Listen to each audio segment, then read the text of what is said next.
Well, hello there. Welcome to the Obi-Thorn Alliance. And in this live stream, since it's halfway of the year, we're going to be doing some awards and also a movie review and also talk about what we've been watching so far. So you want to kick us off, Lee? Yeah, so if you want to see our mid-year report card, as I'd say, that's going to be at the end. So you got to stick around and try and watch the end of the video to find out what we think is winning so far in terms of our favorite movies and favorite streaming content. But as always, every month we like to talk about what we've been watching. So an update, where are you on with your TV shows, Jacob? Because you had the goal of 50. Yes, it's going well. I think you were at 29 or something the other week. You added any new ones to the list? It's not lately. I've been just focusing on Presume Innocence and kind of been because I do basketball on Mondays and Tuesdays, but it's going well. Yeah, so you're in the middle of some shows that are bringing out episodes week to week. So you got Presumed Innocence. You're watching The Boys. I started the first episode. And you're watching Star Wars Acolyte. Yes. So you've got a few things that you're in the middle of, but you haven't quite finished. Yes. And what about yourself? I've added a few movies to the list. I'm not sure what I was at last time, but I'm going to say 64 off the top of my head. I'll just check my letterbox account. I am at 64. So I've added a few since last time. More good movies than bad movies this month compared to last. Well, that's good to hear. But I did see one or two real stinkers. So let's go with you. What's the best thing you've seen this month in the world of movies? Because I know you've seen a few movies this month. Movies? So you saw Bad Boys? You saw Furiosa? Bad Boys. Bad Boys Ride or Die. That was an excellent film, and I hope they might do a sequel, but just the comedy and just the chemistry between Will Smith and Martin Lawrence, just fantastic, and probably the best movie I've seen at the theaters for this month. Yeah, I would say the best movie I've seen as well this month would be Bad Boys. Really enjoyed it. We've reviewed it already, gave it some pretty high scores. I thoroughly enjoyed it. I'm going to say the most surprising movie I've seen this was probably only because I had low expectations of that and I heard poor things, but I actually really, really enjoyed it. Just, I think a few tweaks to the ending could have made it a much better film. So that was probably the more surprising thing. Anything that surprised you this month in the world of movies?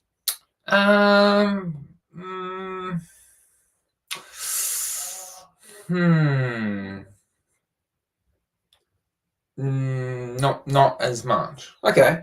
In terms of streaming or TV shows, limited series in that realm, what's the best thing you've seen or the best thing you're watching currently? If you haven't Presumed Innocence. Presumed Innocence. I'm also enjoying it. So you've watched the 3 episodes that came out? Yes.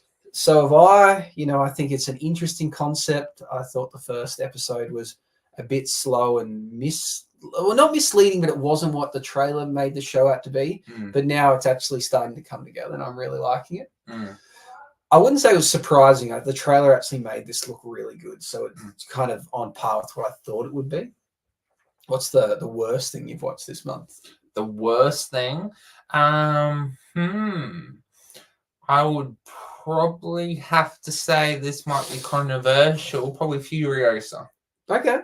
Fair enough. I that's my first look into anything Mad Max related, and I really enjoyed it. So I guess I have a different view. I have zero expectations of Mad Max, and you're comparing it to the likes of Fury Road, which is like a very loved film. Better. So I don't have that to compare it against. So I didn't think it was too bad. The worst thing I saw the TV Glow would be the worst thing I saw. So it's a movie. It stars Justice Smith, who was the main character of Detective Pikachu. He was also in Dungeons and Dragons. this movie just had nothing to it. Like from what I heard in terms of premise, they said, "Oh, this boy, him and his friends, they stay up, they watch this show that's on late at night, and then they start to mix reality with what's actually going on." And I thought, oh, this could be quite good.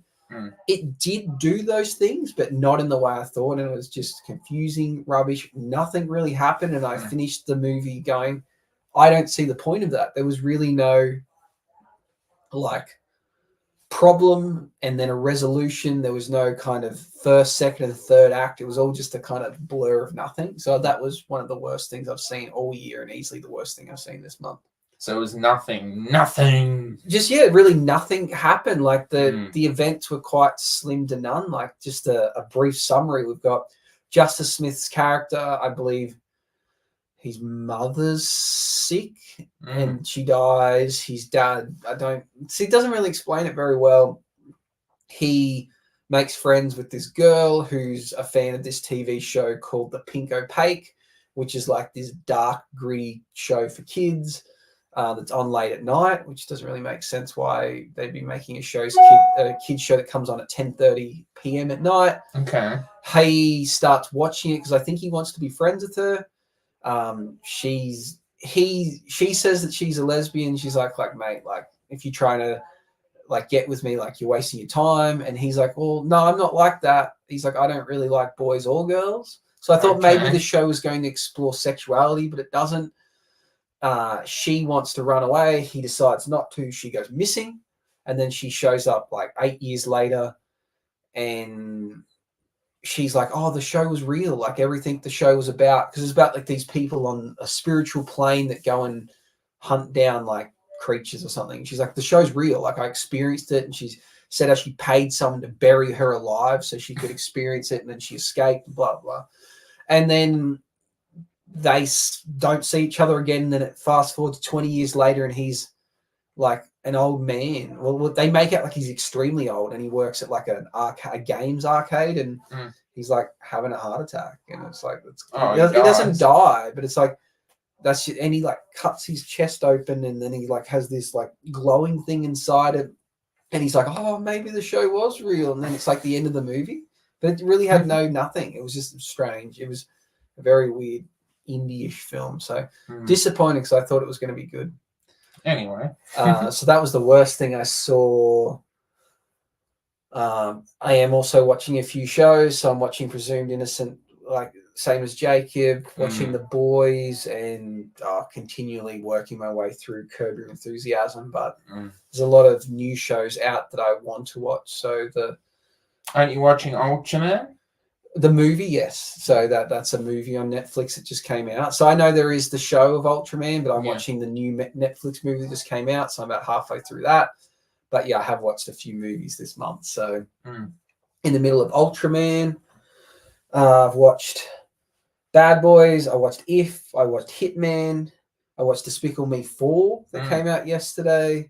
Other movies I watched this month. Garfield. I don't know if I mentioned that in our last live stream. I watched a movie called Weak Layers, which is a movie about skiing, and it was average. It's like 42 on the list out of 64 movies I've seen.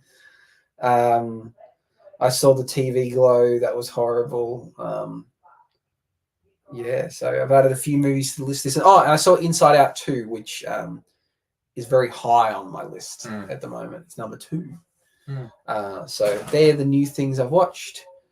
Is there anything coming out next month you're excited about? Of course, Deadpool and Wolverine. Yeah, I think that might be one of the, if not the best, definitely in the top 3 movies of the year. I'd be very surprised if that movie flops. I just don't see it. I think Marvel. If this flops, Marvel is dead. Yeah, like it has to succeed, and I think they'll put everything into it to make sure it does. Did you hear the Russo brothers back as producers? No, I didn't hear that. Okay. I'm trying to think anything else coming out next month. There is every time I look, I see new movies coming out that I forgot that was happening. So I've been creating a list of movies that I want to see. So I need to hit 100. I'm at 64, and I've got 23 or something on the list that I want to see. So I'm gonna have to find some more movies, which constantly things pop up. So I want to see The Bike Riders, which I think comes out next month. Deadpool, Wolverine. I'm still waiting to see this Young Woman in the Sea. I can't find this movie anywhere. A Quiet Place Day One, I think comes out next month. Twisters. Really excited about Transformers 1. Okay. What else? A Family Affair is like a Netflix movie with Nicole Kidman and Zac Efron. I think that comes out in a couple of days. I want to see that. And I'm actually really excited about, where did I see it? Obviously, I want to see The Joker. I can't remember. I saw a trailer the other day for something. I was like, oh, I really want to see that. So, yeah, there's a lot of things coming out next month. There are. Okay, so there's a rundown of what we've been watching this month. Let's go. Should we get into the trailer reaction? Okay. So, what are we reacting to? We are reacting to the Penguin that is, I guess, a sequel to the Batman, but about the Penguin. Yeah, we both love the Batman movie. Yeah. I expected it to be garbage, and I almost think it's my favorite Batman movie, and I'm a massive Batman fan. So let's see what the trailer to this beholds. Yeah. Let's add it to the screen.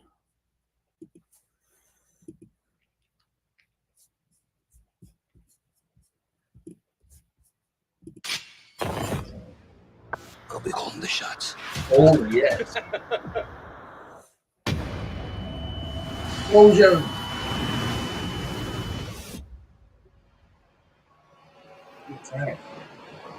Look at this.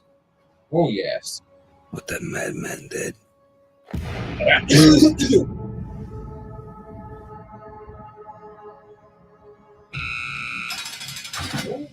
Listen, Sal. Carmine Falcone's dead. Oh, dead. And I'm here now. I'll be calling the shots. Yes, we will be. The Falcons are still licking their wounds. They're distracted. The business will be ripe for the taking. My father's been dead a week. You want to take what's mine? I'm the daughter of the Falcone Don, but he's dead. The family thinks I'm broken. I'm not broken. You and me, kid. We gotta take whatever we decide is ours. Because no one's gonna give it to us. We're not without a fight. Penguin, you work for the family. You will do as you're told. I refuse to let these old men push me aside again. So I'm going to take from them now. And I'm going to force them to their knees. What is it you're really after, Oz? We're gonna tear down the Empire from the inside out. You know, Oz, people underestimate you, but not me. I've always known you were capable of more.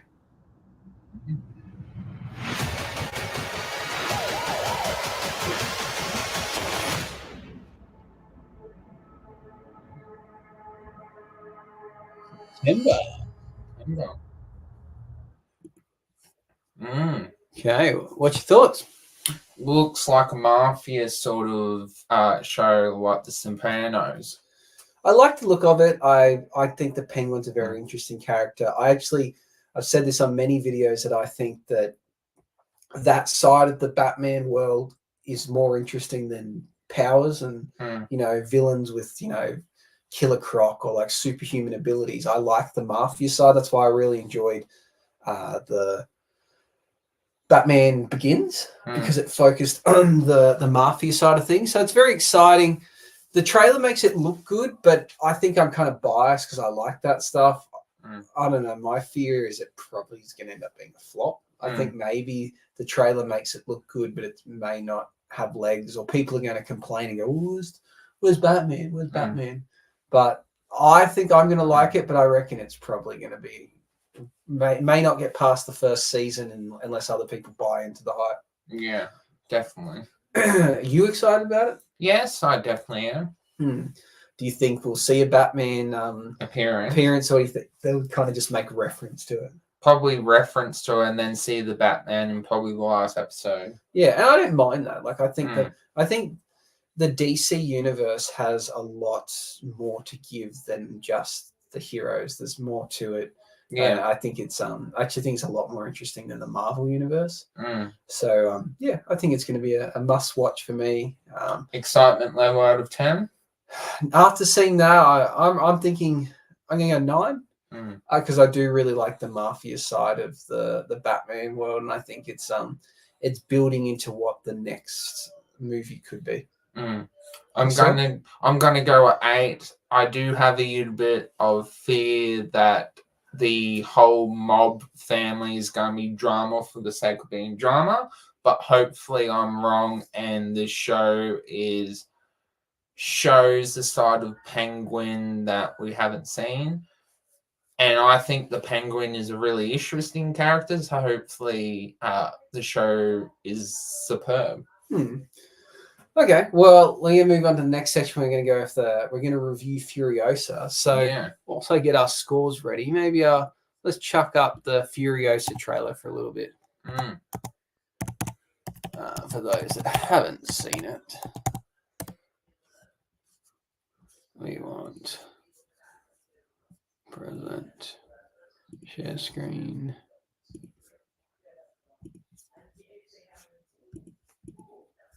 Furiosa! We've come too far. They took Furiosa! As a child, my world was forever changed. My mother was magnificent, and he took it all from me. Who do we have here? My childhood, my mother. I want them back. However long it takes, promise you'll find your way home. 3, 7, go! If you find him, he's mine. To get home, Furiosa fought the world. Remember me.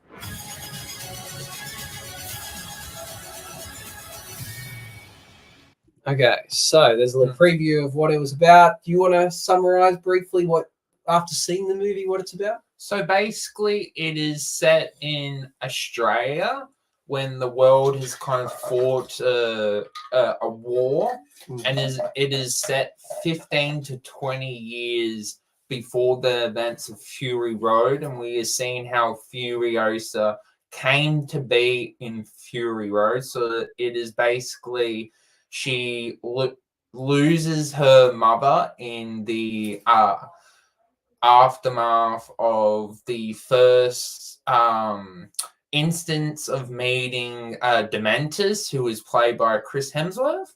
And then we get to see kind of the journey of her becoming the woman that she is in Fury Road. Yeah, so I haven't seen Fury Road, so I don't have anything to compare it to. I haven't even seen any of the Mad Max stuff, but what I could gather from my research that we've got the 3 Mad Maxes that feature Mel Gibson. This one falls after that, before Fury Road. So obviously they've plucked Fury Road's idea out of somewhere because I guess they wanted to push for a female lead. That movie was super popular, and they've gone, hey, let's give a backstory to this. And whether or not that worked or not, it would take Mad Max fans to have a more educated opinion. But as a standalone, I thought it was exciting.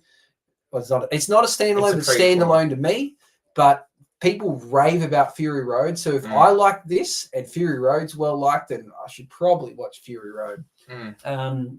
Some information we found out about it was, so originally it was meant to be a back-to-back with Fury Road. They were going to do the sequel first, but then I guess they thought, oh, well, if this came up before Fury Road, I don't think people would care. I think you needed Fury Road first to have the backstory. As you said, it's 15 to 20 years beforehand.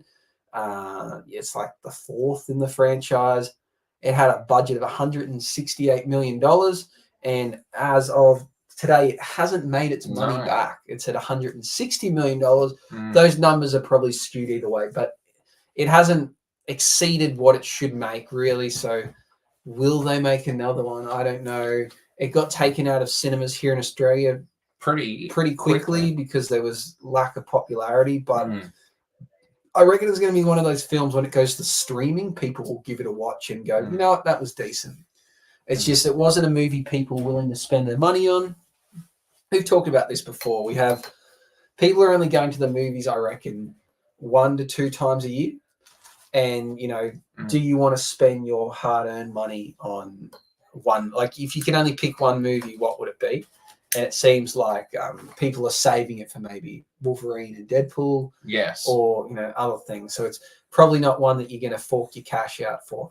I, on the other hand, I see a lot of movies, you know, they're quite cheap. You know, yesterday I went and saw Despicable Me. For me and one other person, it cost $7.50. You know, if you see enough movies accumulate points, go to the right cinemas, it can be cheap. But, you know, for a family, it can be quite unaffordable. So it's probably one of those ones people just thought, well, I'll give that a miss. I'll save my one movie of the year for something better. So moving into the scoring, what do you give the plot for Furiosa? For this film, it gets a 7 out of 10. And for me, I found that because I already knew that this character survives, I found that for me, this film very much reminded me of Black Widow. Like the stakes for me, the plot, it didn't grab my like excitement level. Like I know that the plot didn't convince me that it was groundbreaking or got what it needed to do for the plot to be like 10. It does a good enough job to, you know, explain the wasteland and everything they needed to do, but it didn't do a good enough job to convince me. For me, it had a lot of plot holes, especially like how she survived and actually became the person that she became. For me, I personally didn't buy it with the whole plot scenario. And also the pacing for this movie with the plot was absolutely insane. It's a 144-minute movie, and I was sitting there thinking, geez, it felt like that, and I was bored. The plot didn't convince me and didn't have me glued to the screen. Yeah. I gave the plot a 7.5. I think I didn't know what Fury Road was about, so I didn't know where this was going to lead in terms of her helping helping the women escape. Yeah. Which I didn't mind, but I guess if I knew that, I probably would have had I was watching going, where's this film going? What's the point of this? I don't mind that you like if you've already seen the next one that she survives, that's cool. That's what prequels do. But I didn't really know where it was going, which can either make it exciting or take away from the experience. Where Jacob knew where it was going, it was kind of like, oh, how's she going to get him out? How's she going to get him out?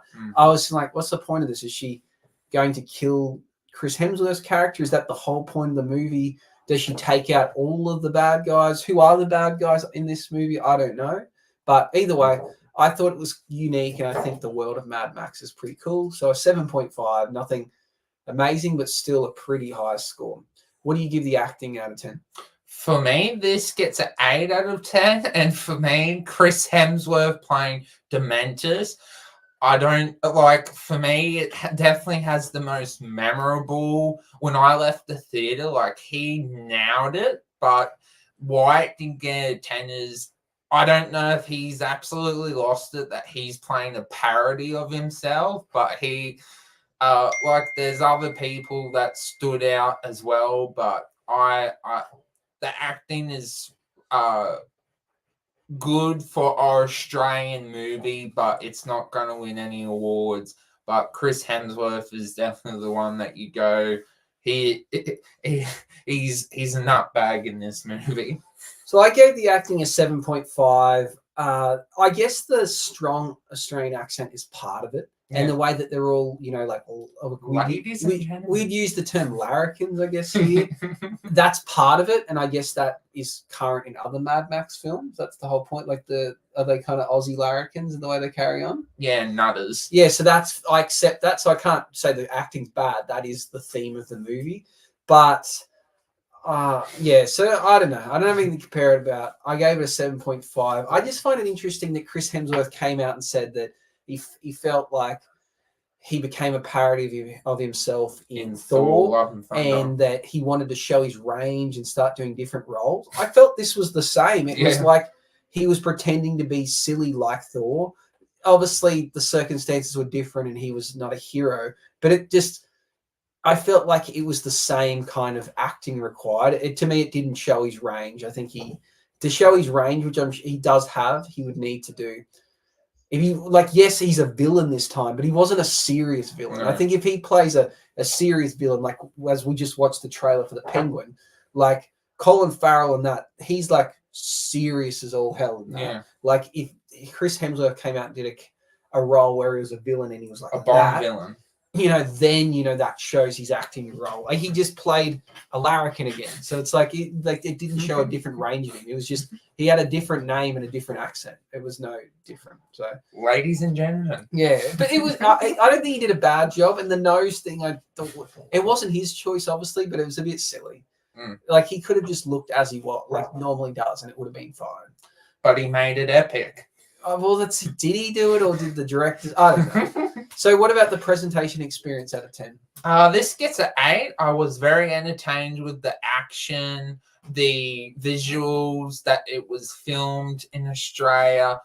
But like I did say with the pacing, it felt like it went on very much at the end. It was getting to a point when it's like, we get it. She wants her revenge.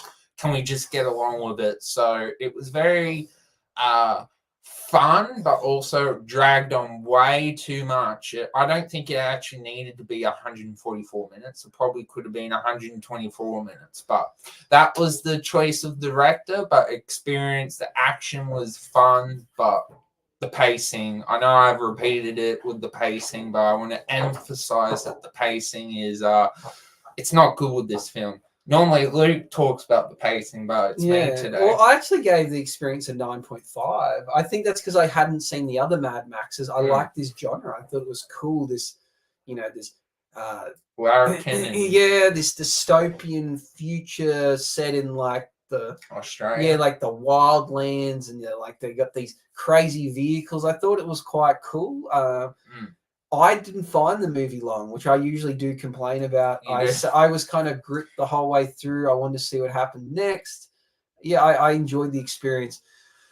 A few other reviews complain about saying, I didn't enjoy the special effects. I didn't like they did this, and they did it better on Fury Road. I'm just not one to pick up on that stuff. Like I don't watch an explosion in a film and go, oh, that looked fake. Like it's just, it is what it is. So I actually thought the visual effects were good. I didn't have any issues with it. So the experience I thought was a 9.5. I was kind of gripped on the edge of my seat. I enjoyed the close-up shots. I enjoyed the high-speed chases. I think to me, it was a really good cinema experience. I think if I watched it at home, I would not have liked this film at all. But I think seeing it in the cinemas, it felt right. I think watching it in like a 4D cinema where you got thrown around in the chair would have added another element to it as well.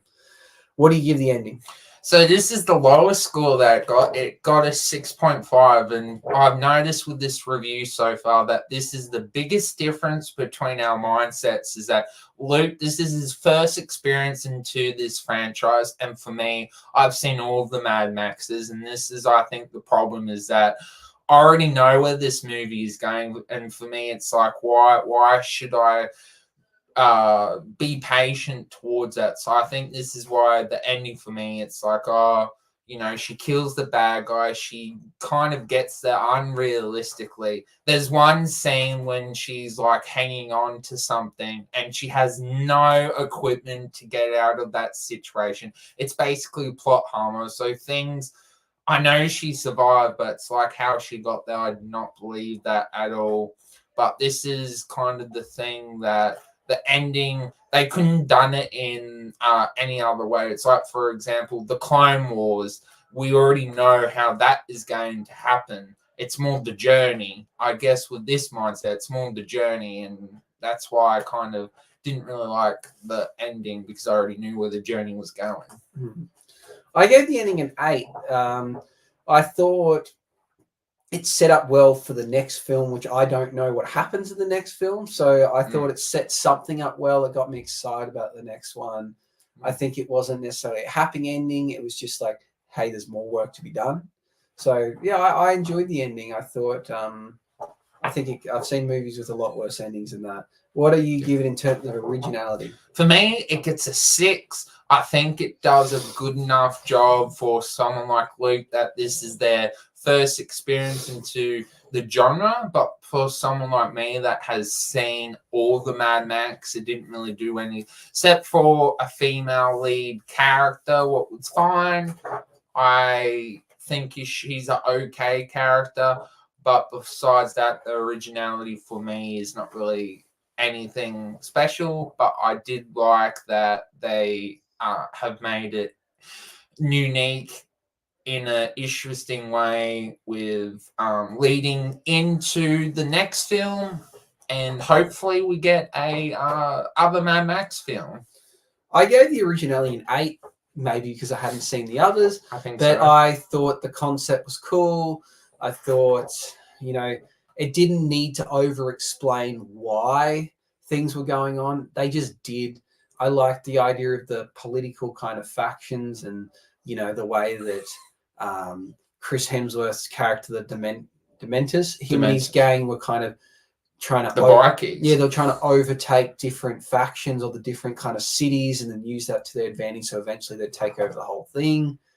I liked that. I thought it was a better political parody on life opposed to something like Dune. I just didn't. It wasn't overly complex. You got it.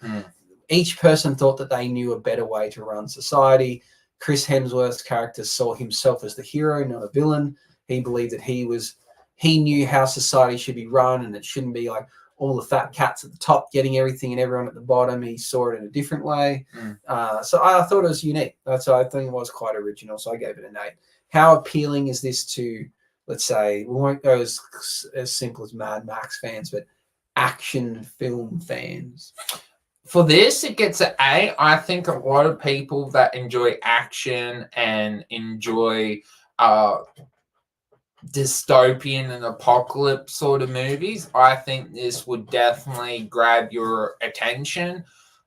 I think a lot of people, I know it's not doing well in the box office, but I think that's because a lot of people prefer Fury Road. So unfortunately for this movie, it hasn't appealed to a lot of people, but I still think this movie would appeal to a lot of people, that if they gave this one a chance, I think it would appeal to a lot of people. I gave it a 7.5 because I think you kind of need to be a fan of action and sci-fi.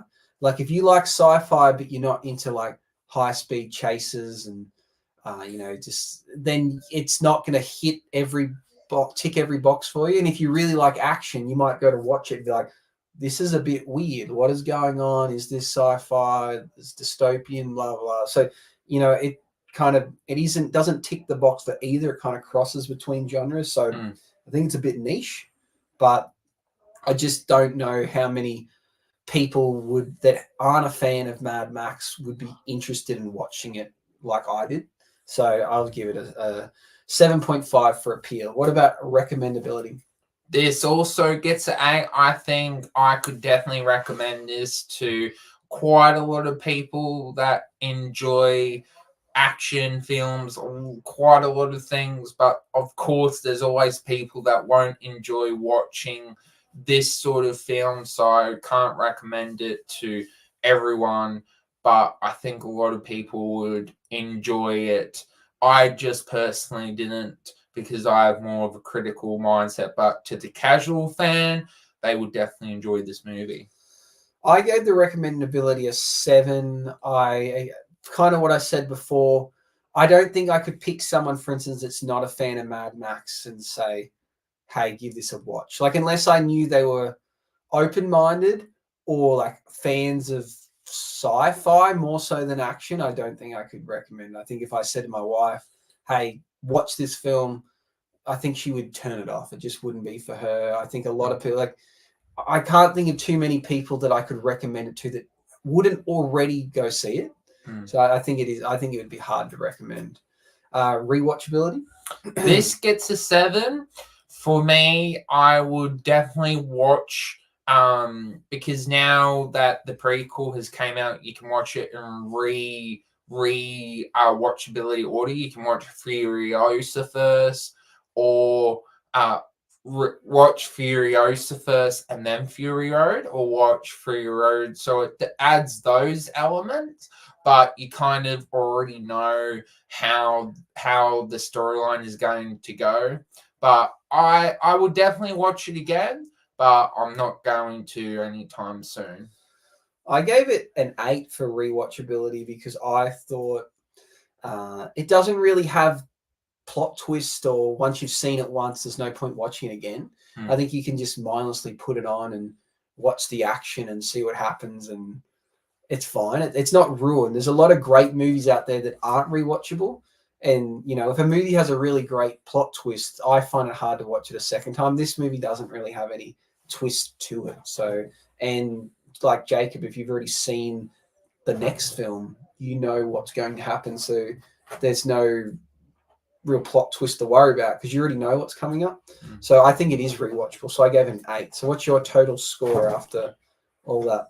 Out of 100%, it gets a 73%. And to be honest, when I left the cinema, I was like, oh, I don't like it as much. And then once I was doing the scoring, I was like, oh, it's better than when I left the cinema. So that it shows when you go through the emotional side of critical thinking, it's better to not do it when you finish the movie. It's better to think about it and then do it. So 73%. I definitely think it's worth watching at the cinemas. I don't know if you have as much opportunity now, since I don't know what it's like in other countries, but in Australia it's not really as popular.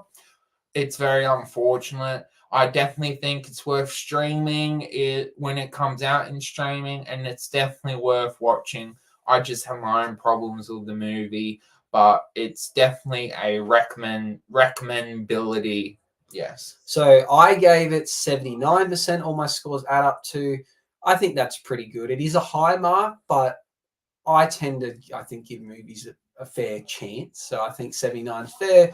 I liked it. I'd rewatch it. I find it hard to recommend, but it has got me intrigued to finding out more about the Mad Max world.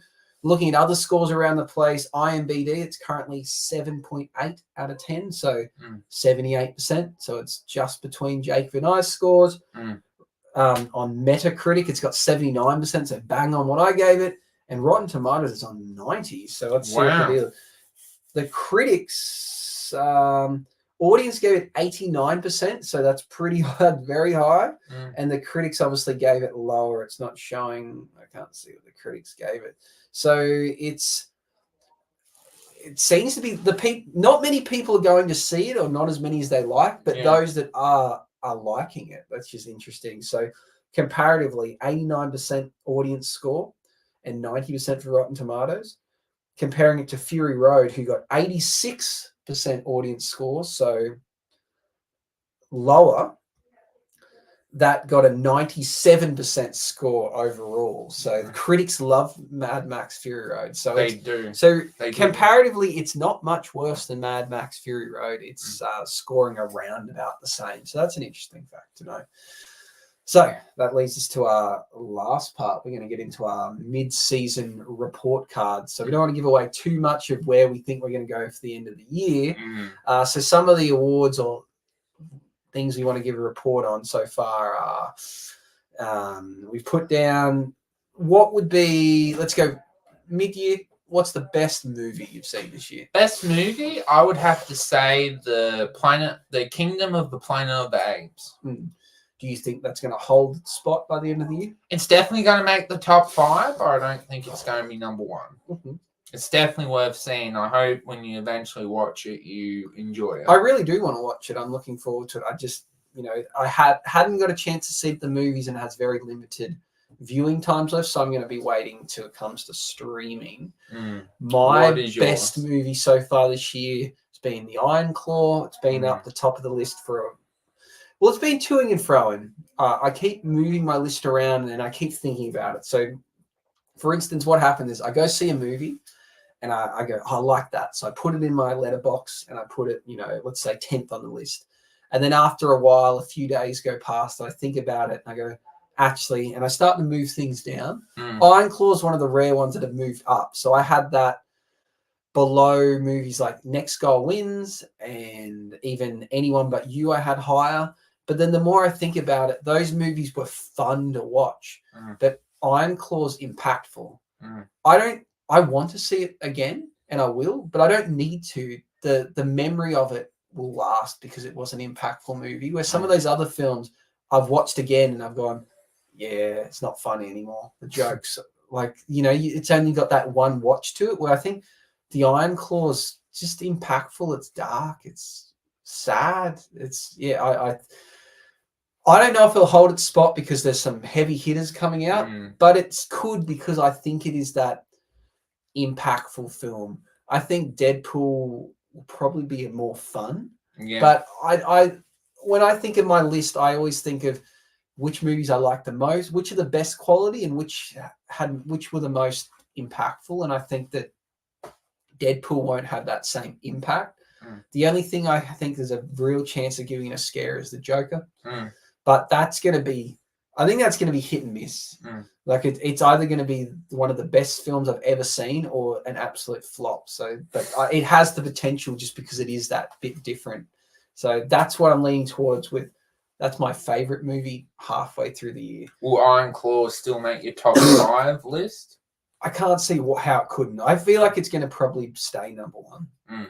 But yeah, I don't see it dropping at the top 5. What about shows? What's your favorite show so far? Favorite show so far is Fallout. Yep.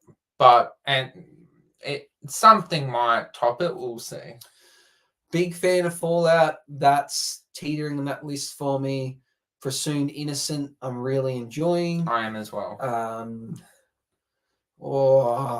There's a new season of Power Book season 3, I think it is, came out that if I watched that by the end of the year, that could be on there. But I think the most unique show I've seen, or the one that's kind of blown me away, is Fallout as well. The Boys season 3 probably will trump it, but that's got season 4. Sorry, that's already got the popularity to go with it. Where Fallout, yes, it came from previous content in a show, but that's for the first season and something I'd not seen before. That's blown me away. So that might be the best quality, the best show of the year when it comes towards the end. What's the worst thing you've seen? It can be movie, show. What's the stinker award so far for the year? The worst thing. Well, I was leaning towards quite a lot of things. The obvious choice is Madam Web, but this might not this might make you upset, but I'm going to go Next Goal Wins. Okay. I don't know why you wouldn't like that. It's a bit surprising. Why is that the worst thing you've seen?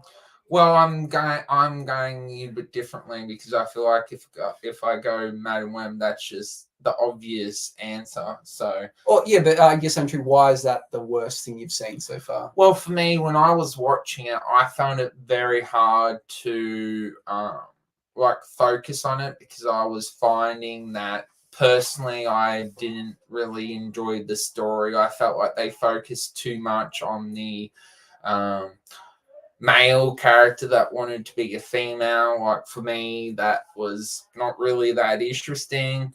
And then they also, I don't know, as a sporting movie, it didn't work for me compared to Champions. I thought Champions was a better sporting movie. And when it comes to a comedy, to be honest, I actually didn't laugh once in the movie. Like, by the end, when the coach eventually makes his speech, I was like, oh, I'm starting to like this movie better. But by the time he does that speech, I was kind of like, oh, the movie's kind of lost me by that point. Fair enough. You might be the only person in the world that doesn't love this movie. Really? Yeah, I think everyone likes this movie. It's universally considered to be funny, inspirational, and it's a true story. So it's hard to pull apart a true story. But you have your own opinion. The worst thing I've seen, I'm gonna go Sasquatch Sunset. Okay. Yeah, so this is a movie that's got Jesse Eisenberg in it, and there's no speaking in it. It's about Yetis, abominable snowmen, Sasquatches, whatever you want to call them. I couldn't even finish it, but it's them wanting to travel across country, needing to move for some reason, and it's kind of like a sexual film. Like you see these creatures having sex, and one wanting to like sexually assault another, and it was unwatchable. So that was the worst thing I've seen this year so far, and I don't know if I could see anything worse than that, because I think every movie coming out, or the ones that I'm probably likely to watch for the end of the year, are likely to be good, if not like middle of the pack. Like not this is trash. Okay, so most surprising thing you've watched this year? Surprising thing, probably The Fall Guy. Yeah, I agree. That was surprising. I think the trailer to me made that look good, so I wasn't surprised when I watched it. It's the same with Presumed Innocent. I think the trailer made that look good and it lived up to it. Leaning towards movies that I was surprised by. I like the Hitman movie. Oh yeah. That's got Glenn Powell in it. That's on Netflix. But I don't know if that surprised me because the trailer made that look good. Inside Out 2 I really like, but again, I don't know if I'd say that was surprising. Maybe Mad Max. Like I thought that was something I'd never be interested in, and then when I saw it, it was quite decent.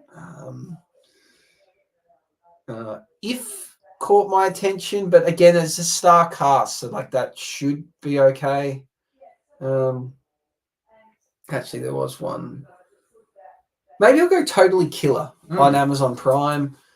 I'm not the biggest fan of straight to streaming films, and especially Amazon. I think their movies are a bit hit and miss, but it surprised me, and I think it was probably, it's a movie that's going to rate pretty low by other people and they probably didn't like, but I actually think that they nailed the time travel thing and they kind of made it funny and made sense. So I'm gonna that surprised me that film, how good it was. Roadhouse as well.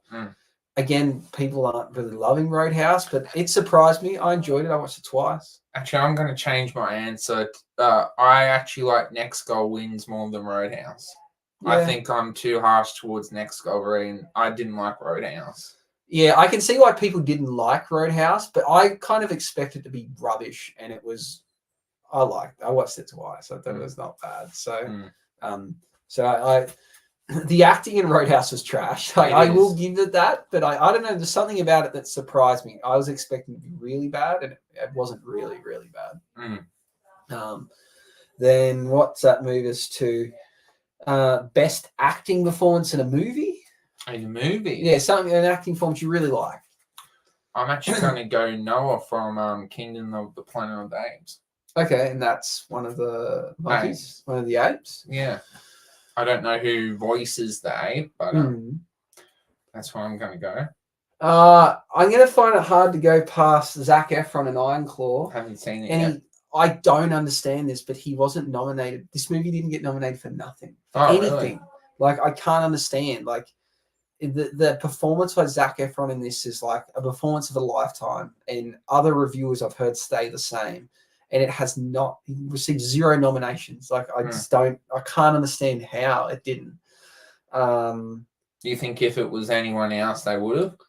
No, because Zac Efron's massive. He's so famous.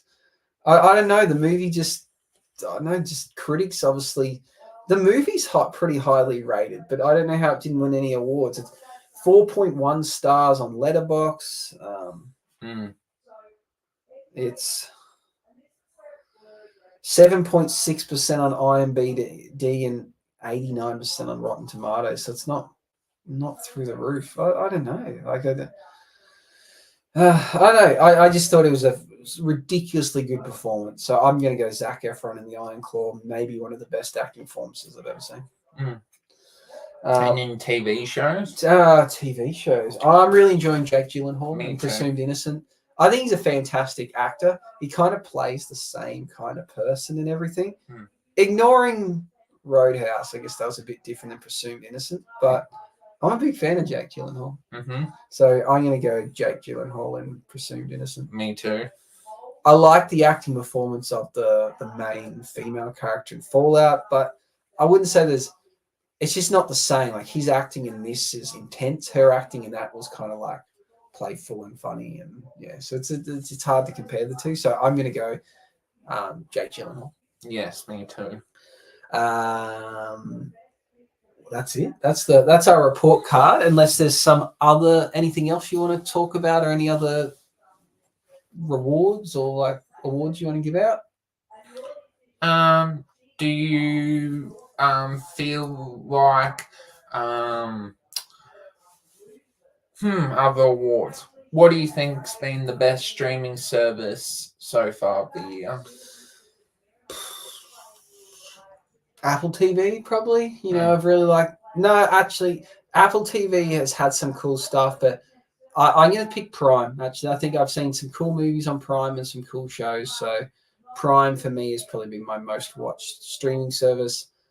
Probably won't get much of a look in for the rest of the year though. So it kind of had its stuff like what I watch Saltburn as a movie, Fallout, Roadhouse, and Totally Killer. So those were like probably my favorite things, and The Boys. So I think Prime, it'd be hard to look past it, where Apple TV's had some cool stuff, but I've only really watched one thing on it.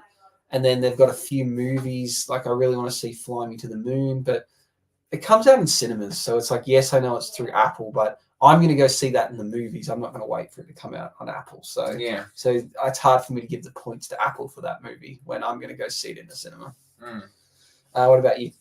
Probably halfway point, probably Amazon as well. What are some of the best things you've seen on Amazon? Fallout,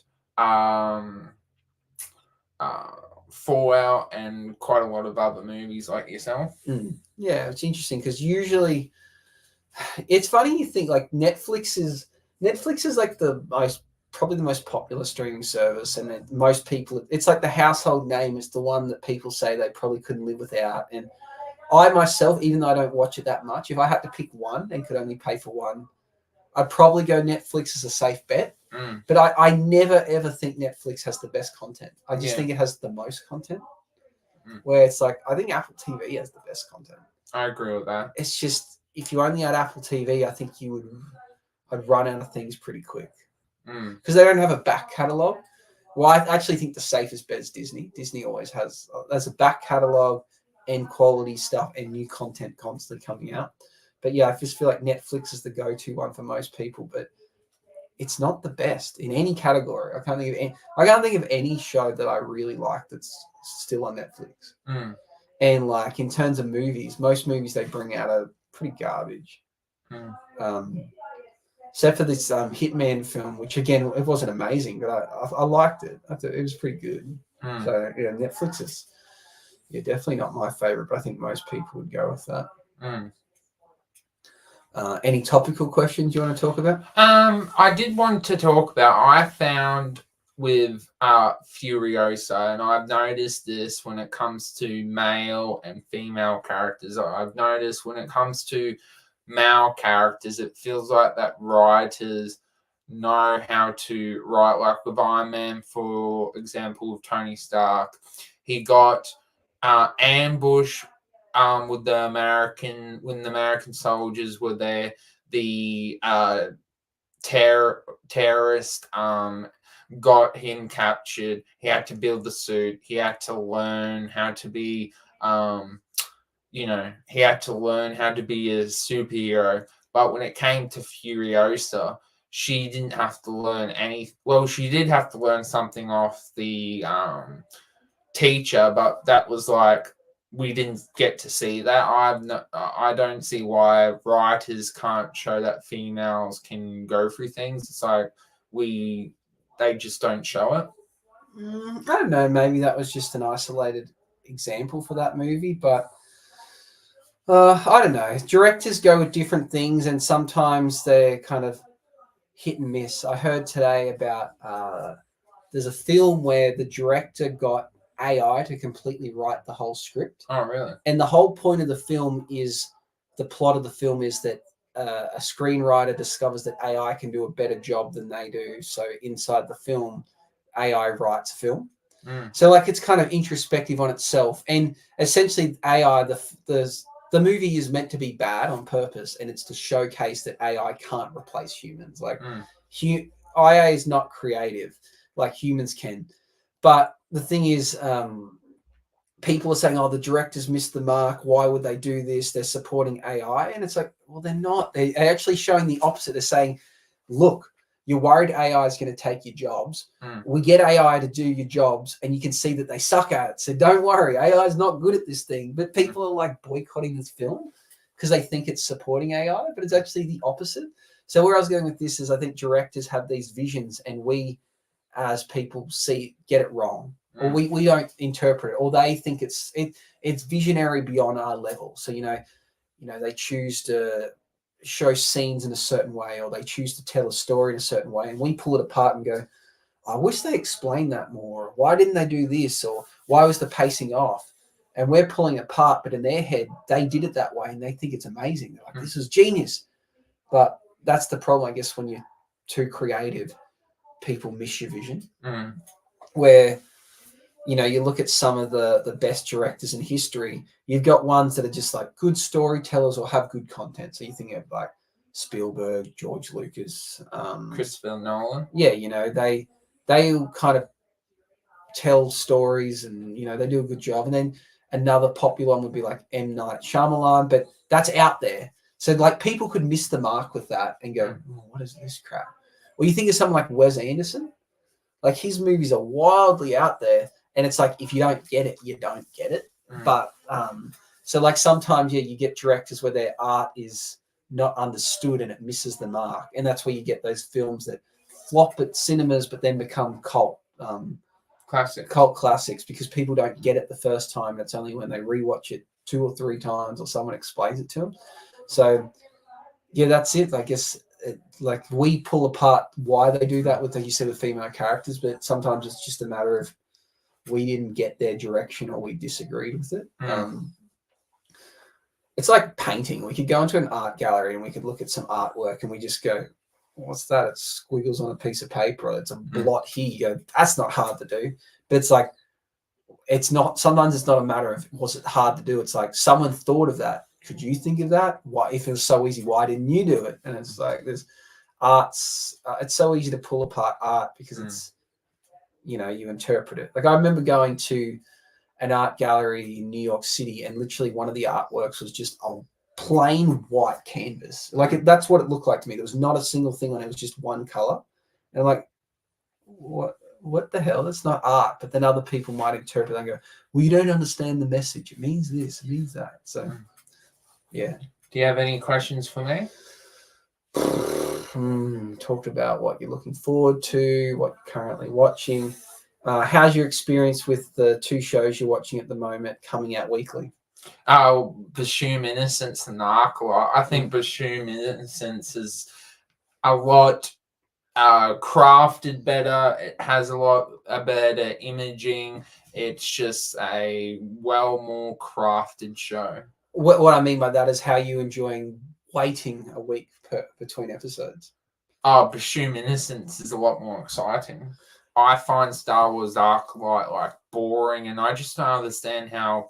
I know we all liking something is subjective, but I don't understand how someone could watch Star Wars Arclight and go, that's better than Bashoom Innocence, because they're both murder mysteries, but one decides to show you in the first episode, and the other one decides to give you cliffhangers in each episode and go, you need to watch in the next week. Well, Star Wars Arclight goes, oh, we'll give you who did it, but we're going to let you try and work out why they did it. So I couldn't care why they did it because you haven't told a good story. Because so with Star Wars Arclight, if that got dropped all at once, do you think you would be watching it, or you would have after 2 episodes stop? I would stop. But because it comes out weekly, you get 7 days to charge yourself up to go, I'll put myself through another episode. Basically. So like that's, I mean, I think this weekly thing can work. I like it because if it's something you're excited about, you're like, okay, next week. You're like, I got to wait 7 days, but you're still excited about it. The anticipation builds up. And if it's something you're like iffy on, you can go, oh well, I only got to watch 1 episode every 7 days. I can do this. Well, you know, I can think of so many shows that I've dropped off and didn't watch because every episode was presented to me, and I'm like, I couldn't be bothered. I'll finish watching it another time.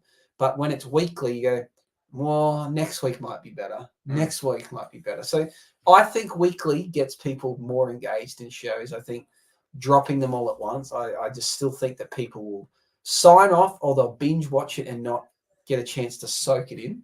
Do you think the cliffhangers and Bioluminescence would actually work if it wasn't released weekly? Well, yeah, it would, because you're waiting for the next episode. But I think if you could watch one after another because it's engaging, you go, oh, I want the next episode. I want to find out what happens. I don't think you get a chance to experience that wait. I think that wait's powerful. I think going, like, we're sitting here going, well, who did it? Like, we got left on a cliffhanger last episode, and we're getting to talk about it. Where if they were all dumped right now, we would already know the answer. And it's like, maybe that, I think that's powerful. I think it's a excitement that we don't often get to feel anymore.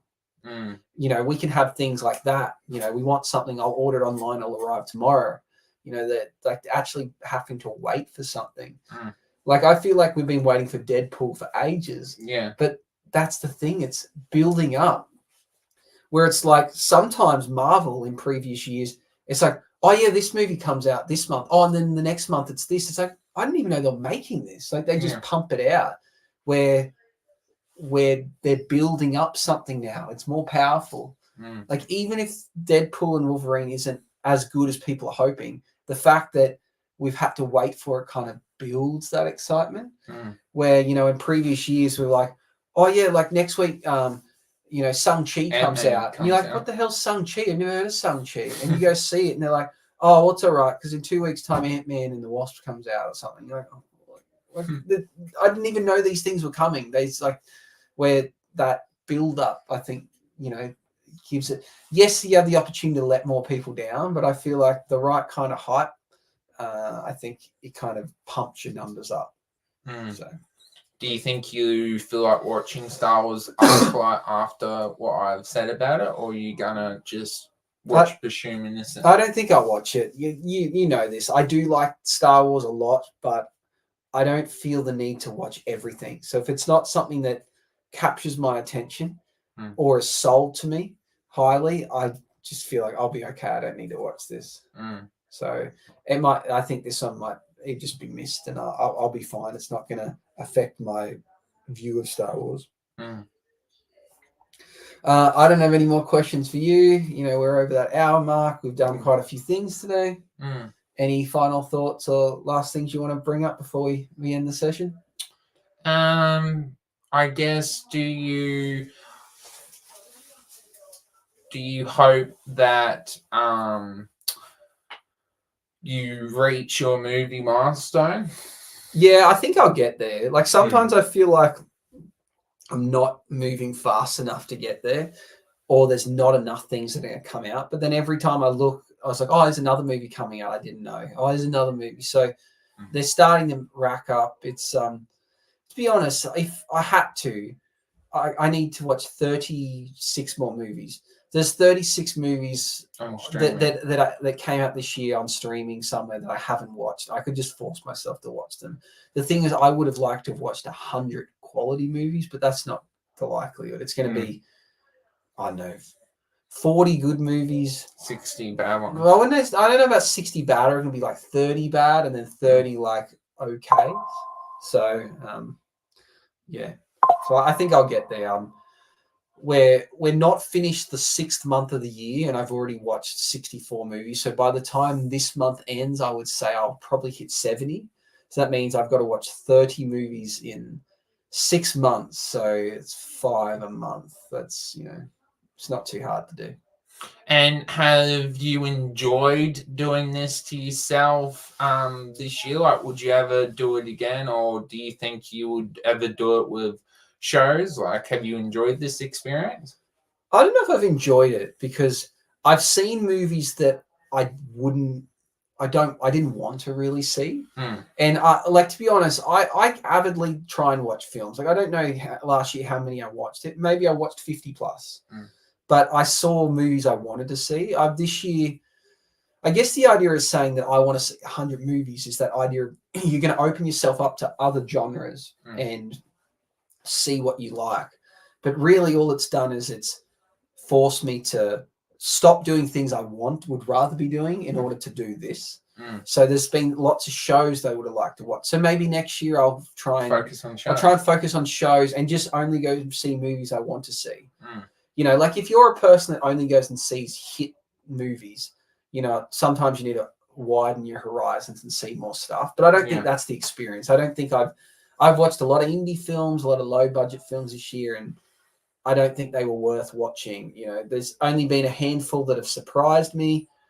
You know, I probably last year went to the movies 30 plus times anyway. So if you're going to the movies 30 times, there's not 30 blockbusters. So you're going to see movies that aren't, you know, overly popular. So I was already doing that. So it's taken up time that I probably would have rather been doing something else. And I've just been introduced to movies that I think aren't that great. There's been a few movies that I've seen in genres that I probably wouldn't watch. So I'm watching Ultraman at the moment. I don't know if I would have watched that. Otherwise, I've watched two part 1 and 2 out of a 3-part series of a Justice League film, like a cartoon Justice League.